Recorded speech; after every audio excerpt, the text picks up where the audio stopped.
system will need to know, because at the end of the day, system will actually have a end day report, which I will show you all later, where it will actually take all the cash collected for today, plus the cash that you put in, additional cash you put in, minus off any cash that you take out. Then at the end, there should be a amount that is remaining inside your cash drawer. And at the end of the day, your cashier need to count the money in the drawer. Does it tally to this amount? If it don't tally, if you're short of the cash, then there's something wrong and you should be investigating why. Did anyone steal money from you or what? Right? So it's very important, if the cash level in the drawer is changed, you need to declare in the system, so system will know. Otherwise, you take out money, you also don't declare. In the end, it doesn't tally, but it's not the system fault, because we don't know, because there's nobody who declared that they take out the money, right? So again, like I said, if it doesn't change the money in the drawer, you can use open drawer. But if it changes, you need to use cash in, cash out. Okay?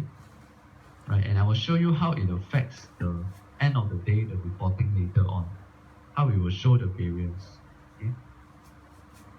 Next, print A4 invoice. So this is, as I mentioned earlier, this is for those customers which suddenly drop off a lot of parcel, right? But then you're not able to key in for them at that point.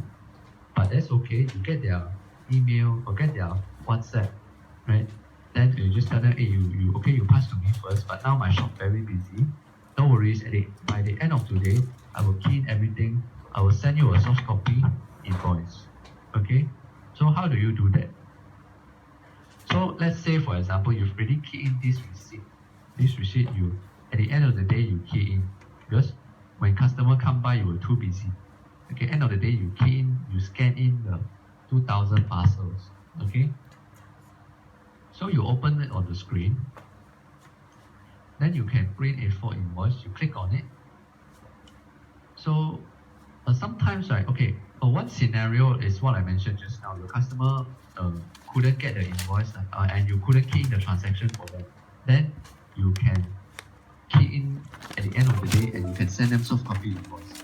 Another scenario is there are some customers who don't want the receipt format, who don't want the small receipt that print from the printer. They want to request from you, can you give me a more official, maybe some A4 formatting with your company letterhead, because I want to claim for my company one. Yeah, so they don't accept this receipt, are very informal.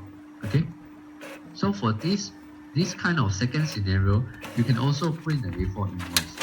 And print A4 invoice, we let you key in the customer company name, especially for those particular customers in the second scenario where they need to claim for company. Then yes, they may want to show the company name, which is more formal. Of course, if they don't want, then you can just put a dash. Okay, but need to key, at least need to key in a dash. Cannot leave it blank. Okay. Right. So, but okay, let me just key in some.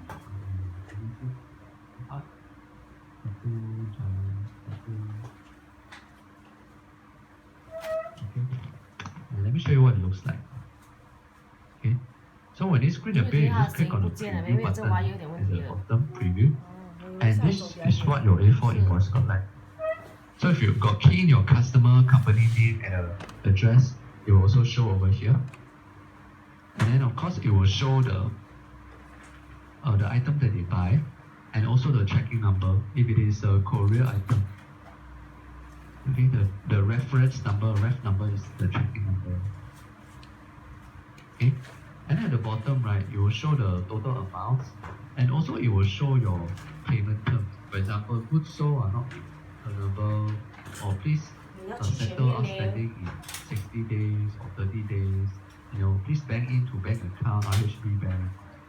Right? I'll teach you all how to. This is set at the back end, so I will teach you how to customize your invoice payment terms in the back end later. Okay, so this is the A4 invoice, and how do you print it out? On the top left side, there's a print, right? Or you can save it as a PDF, right? You can save as PDF, or you can save even in Excel format. Okay, yeah. So this is A4 invoice.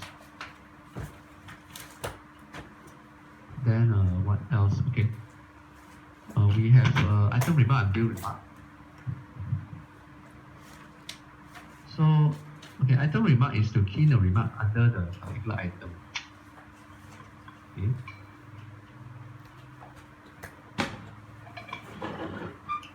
So what do I mean by that?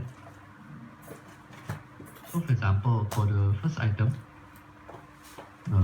copy paper to paper A1, you have to key in an item remark. It will actually show in the receipt.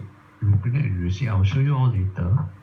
So maybe let me try to key it in first. So firstly, select the item, then click item remark, then key in test item. It's okay. So it's recorded. Okay, it's recorded. Later I will show you the receipt. Then the next button is a bill remark. It's actually showing a remark at the bottom of the receipt. So let's try keying in.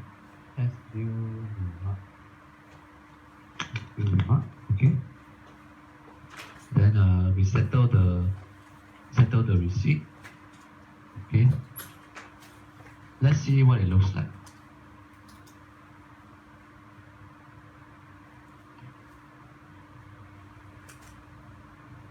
Okay. So you can see the item remark. It shows under the item that I selected, and the bill remark it shows under the receipt. Okay.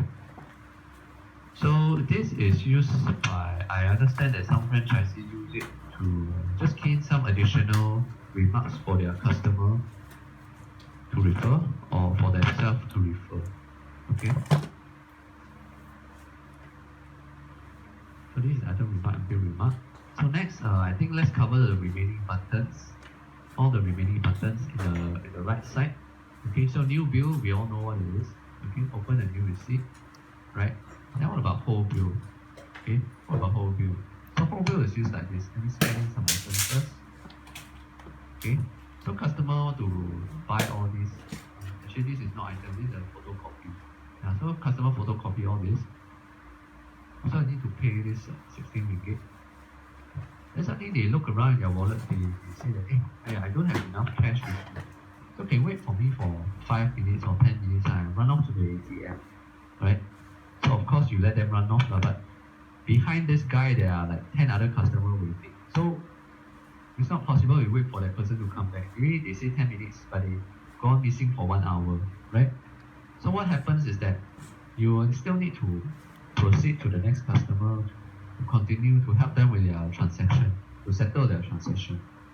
So basically, but this customer is still do until halfway, right? They haven't paid yet. What you can do is you press whole bill. System will actually keep all the data that you just keyed in already. So no worries, system will keep it. But it will clear the screen and you can open a new bill for the next customer. For the next customer. Then you can settle for the next few customers. But after that person come back, then they say, oh yeah, okay, I got the cash already, so let me settle it with you now, right? Then how do you continue the halfway done transaction? Okay, what you can do is go to the view bill button. Okay, it's right below whole bill, view bill F1. Okay, so view bill, right, by default it will always show today, the same day, today. Okay, right? And then as I mentioned earlier, the status of the bill, there are 3 different kinds, right? Open is you do until halfway, close is you already collected money, and then cancel is those that you do halfway but you want to cancel it. Okay, of course if you click this all, you can see all, all for all the bills for today, right?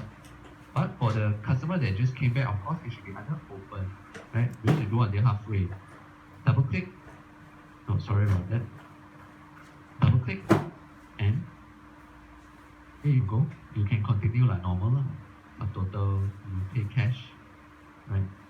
Okay, right, so this is whole bill and also view bill. Okay, then view bill can also be used, for example, if you have a customer who buys something from you last week. Okay, let's refresh it. Yeah, after refresh, you see there's no more open bills. Okay, anyway, coming back, The view bill can also be used if customer come last week, then suddenly today they come again to your shop. They ask you, hey, can you print again the receipt for me? I lost the receipt.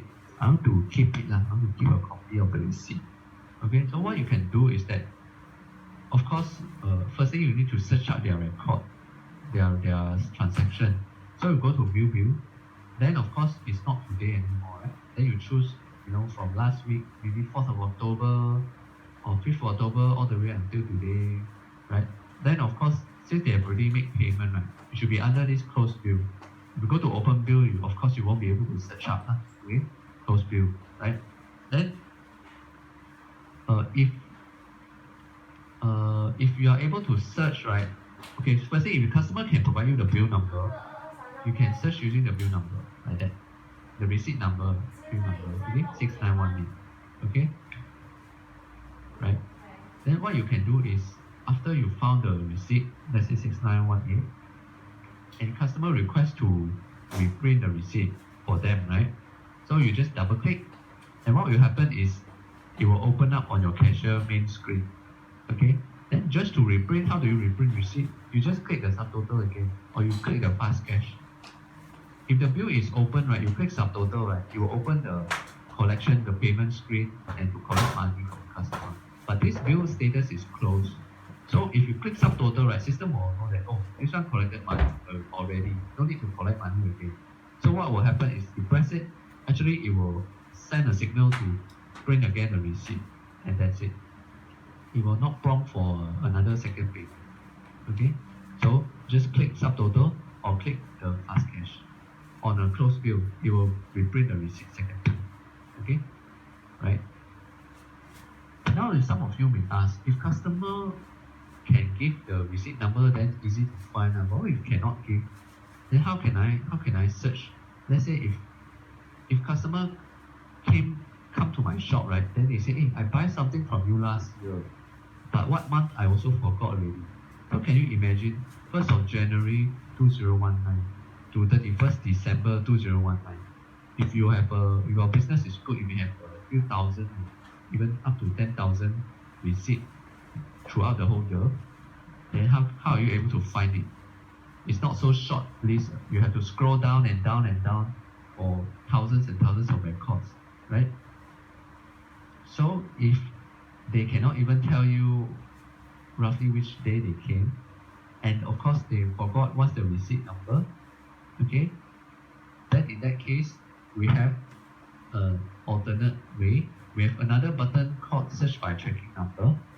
Okay, this is provided if the customer can give you the can the final last resort is that customer are able to provide you the tracking number. In that case, right, maybe let me try to search for one of the previous sales with the tracking number. This one, right, post DHL. Let me copy this one. Okay. So what you can do is you go to search by tracking number.